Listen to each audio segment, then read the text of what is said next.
ఇవాల్టి రోజున మనకి ఏ సెక్యూరిటీ లేవు. మధ్య తరగతికైనా, లేబర్‌కైనా, ఈవెన్ కష్టపడి రూ. 4 సంపాదించి పిల్లల్ని పెంచినోళ్ళకైనా సరే, ఎందుకు పెన్షన్ కోసం 4000 కోసం క్యూ లైన్‌లో నుంచుంటున్నారు? ఎందుకు ప్రభుత్వం మీద డిపెండ్ అవుతున్నారు? కన్నబిడ్డలను నమ్ముకోలేని పరిస్థితి.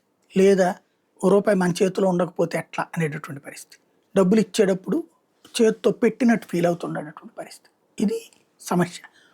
అదే సందర్భంలో మనం చనిపోతే మన బిడ్డల పరిస్థితి ఏంటి? దారుణం. ఈ రోజుల్లో అసలు ఏంటి అనేదే ఆలోచించని పని.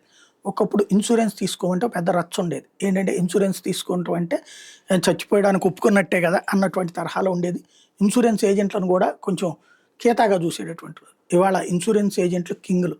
ఇవాళ ప్రతి ఒక్కళ్ళకి అర్థమైంది భవిష్యత్తు. ఇన్సూరెన్స్ ఉండాలని. కాకపోతే ఎల్ఐసి అనేది పూర్తి నమ్మదగినటువంటి సంస్థ. వాళ్ళకి సంబంధించినటువంటి ఎల్ఐసి పాలసీలు డబ్బులు కట్టలేక మధ్యలో డ్రాప్ అయిపోతుంటాం. నేను అట్లా గతంలో 2, 3 సార్లు డ్రాప్ అయ్యి, కాకపోతే అప్పటిదాకా కట్టిన దాన్ని క్యాన్సిల్ చేస్తే డబ్బులు ఇచ్చేస్తారు. అట్లా తీసేసుకున్నాను నేను.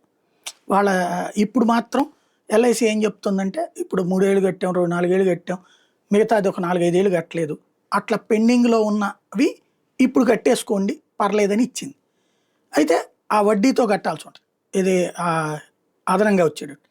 అయితే ఆ వడ్డీ కారణంగా కట్టలేమని ఆగుతున్నటువంటి వాళ్ళకి ఆ వడ్డీని రాయితీ ఇస్తుంది, వడ్డీని తీసేస్తుంది, తగ్గిస్తుంది. దాదాగా 18/8/2025 నుండి 17/10/2025 వరకు వడ్డీలో రాయితీతో కూడినటువంటి స్పెషల్ రివైవల్ క్యాంపెయిన్ పెడుతుంది. ₹1,00,000 వరకు ప్రీమియం చెల్లించాల్సి ఉంటే 30% వడ్డీలో రాయితీ ఇస్తుంది. గరిష్టంగా 3,000. ₹1,01,000 నుంచి ₹3,000 వరకు ప్రీమియం చెల్లించాల్సి ఉంటే 30% రాయితీ ఇస్తుంది. ₹4,000 గరిష్టం. 3,01,000 కన్నా ఎక్కువ ఉంటే 30% వడ్డీలో రాయితీ. ₹5,000 రాయితీలో గరిష్ట పరిమితి. ఇది వాళ్ళు పెట్టుకొచ్చినటువంటిది.